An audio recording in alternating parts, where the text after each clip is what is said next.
Plan de lectura, día 3, mes noveno.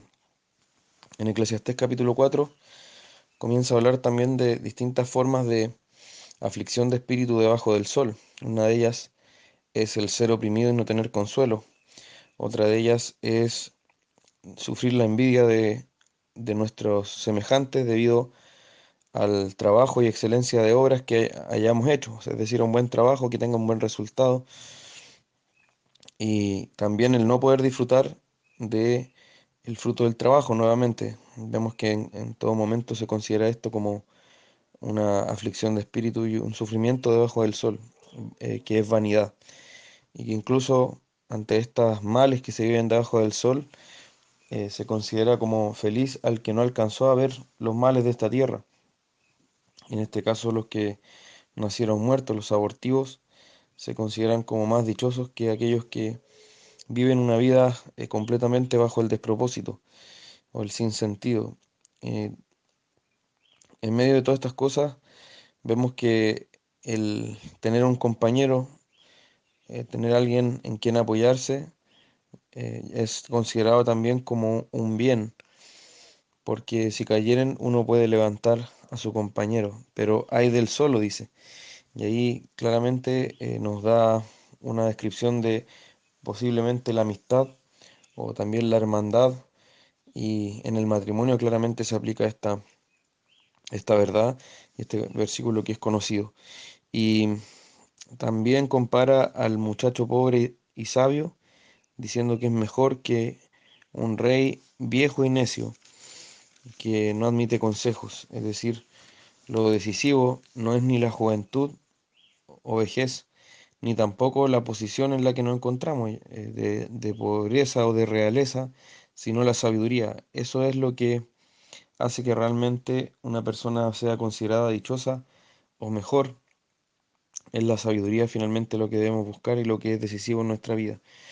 Luego en el capítulo 5 parte hablándonos de el cuidado que debemos tener cuando venimos a la casa del Señor. Sobre todo acá está hablando de los votos que se hacen a la ligera, de lo que se promete delante del Señor a la ligera. Y acá se aplica lo que nos dice Santiago, que seamos tardos para hablar y prontos para oír. Y acá también lo mismo, dice que cuando venimos a la casa del Señor debemos guardar nuestro pie. Y esto nos habla en general, a pesar de que está hablando en lo específico de los votos, en lo general podemos aplicarlo a la reverencia que se debe en la casa del Señor y también al uso sabio, prudente y veraz que debemos dar a nuestras palabras. Tengamos cuidado entonces con la manera en que hablamos, y también si es que prometemos algo al Señor, si es que hacemos algún tipo de pacto. Nuestro sí debe ser sí, nuestro no debe ser no, y toda otra cosa, dijo el Señor Jesús, viene de condenación. Por tanto, debemos tener cuidado con lo que prometemos, con el uso de nuestras palabras y temer a Dios, como dice acá. Y vemos también que el- la opresión va a tener su justa retribución porque el Señor está sobre el opresor. Estoy leyendo capítulo 5 versículo 8. Por otra parte, eh, el que ama el dinero no se saciará de dinero, y eso también nos debe llevar a pensar que la avaricia nunca va a ser satisfecha, siempre va a querer más. Debemos tener cuidado entonces con la avaricia, que es idolatría, y por eso aquel que trabaja y que no es avaro puede dormir tranquilo aun cuando pase hambre, pero el rico no puede dormir debido a la abundancia, debido al miedo que le da a perder sus bienes o a la codicia que siente por querer más. Y vemos entonces que nuevamente se nos dice, es un mensaje constante de este libro, que trabajar y disfrutar del resultado de nuestro trabajo es una bendición, mientras que acumular mucho pero no disfrutar de los bienes que se acumularon es también en vanidad y aflicción de espíritu. Y en ese sentido, es mejor disfrutar responsablemente y antes que acumular para otros. Dice el versículo 9 también, capítulo 6, más vale vista de ojos que deseo que pasa. Es decir, es mejor tener algo seguro antes que simplemente desear. desear y permanecer en ese deseo sin ver la satisfacción de ese deseo. Y por último, se nos dice que las muchas palabras multiplican la vanidad. Tengamos cuidado también con el hablar mucho, porque esto también eh, aumenta las posibilidades de decir algo vano, como dice acá.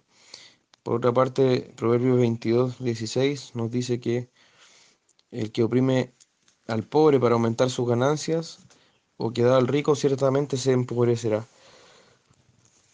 Acá da al rico significa sobornar, y ese es el sentido del texto. Entonces, ya sea quitarle a otros o sobornar, eh, es decir, en cualquiera de estos dos usos ilegítimos del dinero que el Señor nos provee, guiará a la pobreza.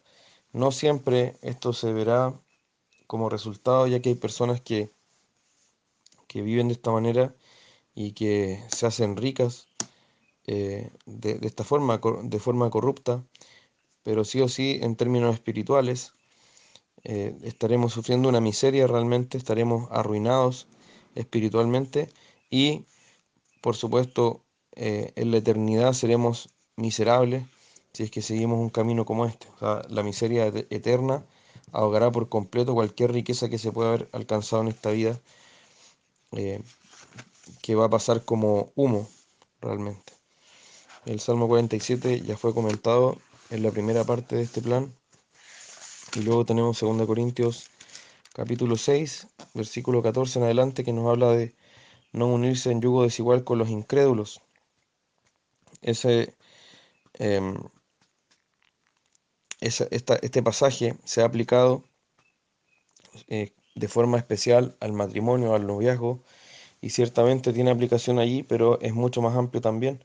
Se trata de no hacer alianzas incorrectas, alianzas impías con quienes odian al Señor, que nos comprometen espiritualmente. Por supuesto, el noviazgo y el matrimonio, por excelencia, son una alianza que no se debe hacer con incrédulos, pero también una amistad íntima o quizá alguna, alguna forma de compromiso que no podamos imaginar por este momento, pero que implique una compenetración espiritual, una alianza espiritual, debemos rechazarla con aquellos que no conocen al Señor y que acá se comparan con Belial, con las tinieblas, con la injusticia.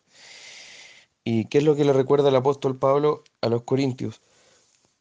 Que ellos son templo del Dios viviente. Y esta es una de las verdades más hermosas que podemos encontrar en la Escritura. Y acá cita pasajes donde dice que el Señor habitará y andará en medio de su pueblo, será su Dios y reconocerá a los suyos como su pueblo. Y también será a ellos por padre y ellos serán para él como hijos e hijas, dice el Señor Todopoderoso. Fijémonos quién está hablando. Acá mismo se aclara que es el Dios Todopoderoso, pero Él decide por misericordia hacernos su templo. Y por eso nos llama a salir de medio de aquellos que hacen maldad, de apartarnos y no tocar lo inmundo, y Él nos recibirá. Eh, Recordemos también que una de las cosas que perdimos con el pecado que se cometió en el huerto de Edén fue esa comunión perfecta con el Señor. Y desde ese momento que la Escritura se ha dedicado también a revelarnos el plan de la redención del Señor, y esa redención incluye la comunión con nosotros, el templo también, el lugar donde tenemos esa comunión con Él.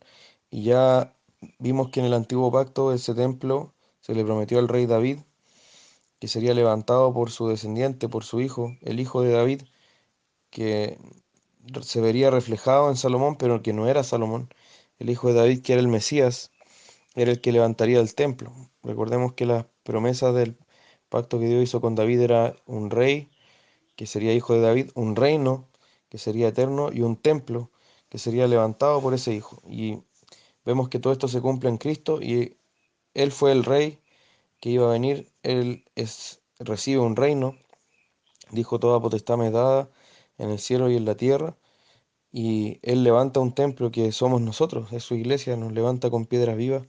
Por tanto, esta verdad es esencial y es algo que debe orientar nuestra vida y debe llevarnos a vivir de una manera piadosa. Así que, por eso empieza el capítulo 7 así, así que, amados, puesto que tenemos tales promesas, la consecuencia debe ser que nos limpiemos nosotros, que nos santifiquemos de toda contaminación de carne y de espíritu. Y se nos llama a perfeccionar la santidad entonces en el temor de Dios. Y veamos que por una parte se nos ha hecho santo, se nos ha hecho un templo, y ya que eso es una realidad, ya que eso es verdad, entonces nosotros también tenemos que llevar esa santidad a la práctica. Debemos tomar las medidas para vivir de manera santa.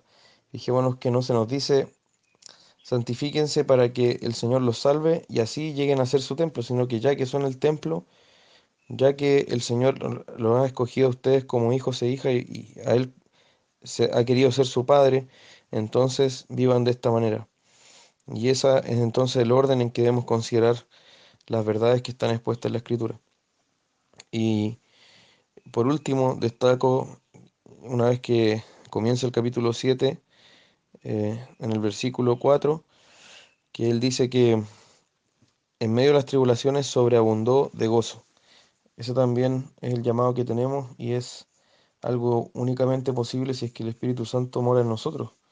Nuestra reacción natural ante la aflicción es a desesperar, a amargarnos, a enojarnos, a confundirnos, pero debemos rogar al Señor para que podamos sobreabundar de gozo. ¿Y quién es el que nos consuela y quién es el que transforma nuestro lamento en gozo y en fe y en esperanza? Es el Señor, dice que consuela a los humildes. Y ese versículo nos llama la atención porque entonces son los que buscan al Señor para hallar consuelo en Él, los que son consolados. Son los que encuentran en Él la única fuente de esperanza, los que reciben consuelo, los que permanecen orgullosos y se enojan con Dios y dejan la oración y dejan la fe, dejan realmente de seguir al Señor cuando se encuentran con dificultades, no podrán ser consolados porque están mostrando con ellos que son orgullosos. Y el Señor dice que mira de lejos al altivo, mira de lejos al orgulloso, pero da gracia al humilde. Así que el Señor nos ayude con estas cosas y que nos animemos unos a otros también a ver estas verdades. Señor les bendiga.